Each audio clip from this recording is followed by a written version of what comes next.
Hey guys, so today's video is a bit different. Today is a National Bullying Awareness Day, and I really wanted to do a video about my own experiences with bullying because it's something that is very close to my heart, and I haven't spoken about it on YouTube already, on the internet at all. So whether this helps others or it makes others feel less alone in their own experiences, or it just makes me feel a bit better getting it all out, I just thought it would be good to talk about it. So yeah, I've even written down notes because I knew that I wouldn't know how to get my thoughts into proper words, so hopefully this won't just be a blur of memories. But yeah, so my bullying started in secondary school. It was between the end of year 7 to year 9 kind of time. So it was roughly went on for about 2 years. Long story short, if you see me looking down a lot, it's because I'm looking at the notes. There was a particularly nasty girl who took a dislike to me. And she was one of those people that had a lot of influence on other people. And obviously in that time of teenagers' lives, they're very influenceable. No, very easily influenced is what I'm trying to say. So, this girl says, let's be nasty to her, then a lot of people will be like, yeah, let's be nasty to her.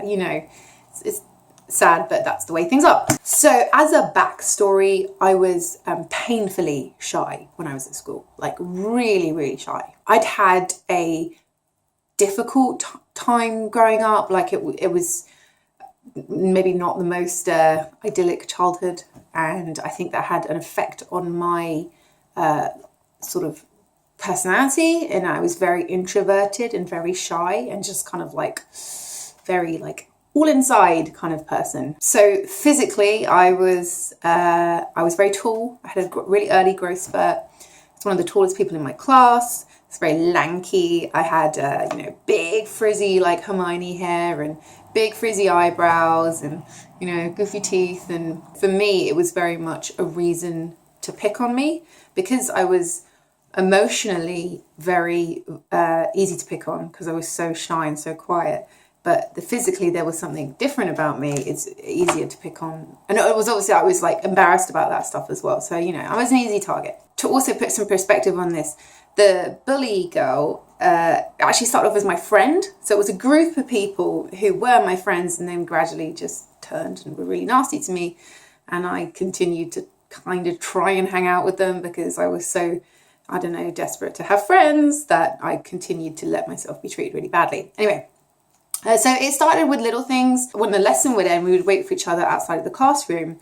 And then, so they started purposefully leaving me behind, which, something small, but it was really upsetting for me. Like, I would try and hurry to meet them so I could walk with them, and I would see them like halfway down the corridor all together laughing, and they would have left me, and they would purposely do that. And that used to really get me down, but in the end I just stopped trying to rush to meet them because I just knew they weren't going to wait, so what was the point? So it got worse, it progressed. In the mornings, when everyone would kind of congregate outside the school, they would like run away from me, which sounds ridiculous now. Like, who the hell physically runs away from someone? But they would like see me and laugh and run, and I would just be on my own, and like it really sucked. Eventually, it progressed to things like I would get loads of text messages saying how much no one liked me and how ugly I was and how shit I was and all stuff like that.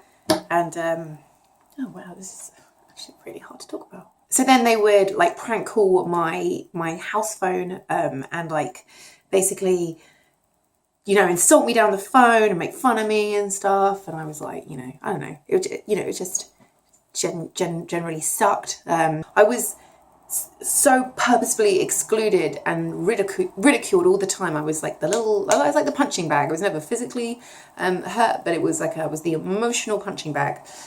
So at times I would have like money stolen from my wallet and go through my wallet and take all the money in there.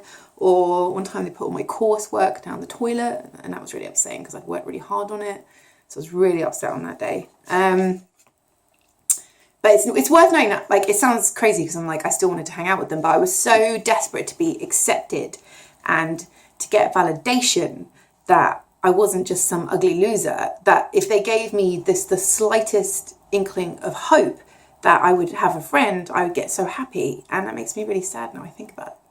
Right, sorry, I know I'm getting a bit emotional. It just goes to show this stuff happened like 17 years ago, and it still makes me emotional to talk about it. It just goes to show that, you know, the scars, the emotional scars that we get, they do damage and they linger. But anyway, I digress. So, this one time this is like my standout, it's probably my strongest memory from this whole kind of time of being bullied, and it's my always sort of go-to story of, well, when I was bullied, this happened to me, but look at me now, or whatever. Anyway, so this one time I got invited to a house party, and obviously I was really excited, like, oh yeah, I've got friends. And there were alcopops pops there. So if you don't know what they are, they're basically like a 1% alcohol, 99% sugar. They're gross, and they're what, 14-year-olds drink. And I remember I had one of them, and it was really exciting because I don't think I'd drunk before then. So I had like one, and it was like, oh, it's more of a sugar rush than being even remotely drunk. But anyway, my dad came and picked me up, took me home. That was the end of that. Next day, went into school, and like people I could see were looking at me and like laughing and stuff, and I was like, oh no, here it goes again. Like what is happening now? Something is gonna happen. Something's happening now. So it turned out that the next day they'd all decided when I'd left that they were gonna say. Like, it wasn't so much a let's be friends with Lydia kind of thing. It was like, here's an opportunity to make her feel even worse about herself. So what they did is they started a rumour that I was really drunk, which was not true in any way or form. And I had kissed this guy, and I didn't remember it because I was so drunk. So obviously when I first went, what? No, I didn't. What are you talking about? They were like, oh, you're so drunk, you don't remember. So I was like, what? No, I wasn't drunk. And it's like, but you were, and blah. Anyway, so the point wasn't to mock me for having kissed a boy. It was to actually make fun of the guy for having kissed me, and in turn obviously make me feel bad about myself, because the whole joke was, why would anyone ever kiss her, whatever. Anyway, so the next day we're all hanging out together in this communal outside bit. I'm just sitting there probably having a sandwich or something, I don't know. And people are laughing, and it comes up, the whole thing comes up again. It's like, haha, he kissed Lydia. And the guy was like, and I swear, like, this moment is like ingrained in my mind. I'll never forget this. So he said, he kind of stood up, and everyone was looking at him, and he was like, I didn't kiss Lydia. I would rather kiss a dog than kiss that. And like, that being me. And then everyone burst into like laughter, and they were all just laughing at me. I remember just sitting there and like just bunching up, just like internalizing it, because it was just, I was just so sad. I was so sad. So this behavior went on for a very long time, at obviously quite a difficult age. Anyway, being a teenager is not fun in general when you got all those hormones going crazy. So I listened to these people tell me these things, and kind of drill it into my mind for a long time. I genuinely believed I was this very ugly, unlikable person, because that was what had been drilled into me. And I was so sad, and my escape was video games. And I genuinely mean that. Like, video games was my escape as a teenager, and I don't know what I would have done without them, like, genuinely. But there is a happy ending to this story. Hooray! So eventually the main bullies just, I don't know whether they ruined their lives or not, but they kind of dropped out of school, and they all got into drugs, and they would, I don't know, and I continued to study, and sixth form sixth form is when you're 16, 17, 18 after school. I loved it. I loved it so much because I had friends. I had real friends who were nice to me, real friends who I loved, and I'm still friends with now. You guys will see them pop up in my vlogs and stuff. I got a boyfriend, I wasn't this hideous, unlovable person or whatever. And I did really well in my A-levels, which are the exams you do when you're 18. If there's one thing I could do, it would be to somehow tell teenage Lydia that things will be okay. Like, yeah, you've got some rubbish stuff going on now, and it's going to be rubbish for a little while, unfortunately, but it will be all right in the end. Because, who knew that ugly, painfully shy Lydia would eventually have a job as a presenter with thousands of people watching her. Like, if I could tell, you know, Lydia crying in the bathroom because she's so, you know, feels like such a bleh, that would be what she did. I mean, she would be really happy. In terms of how to deal with bullying, like, it's really tricky because I've been thinking about that a lot with this day.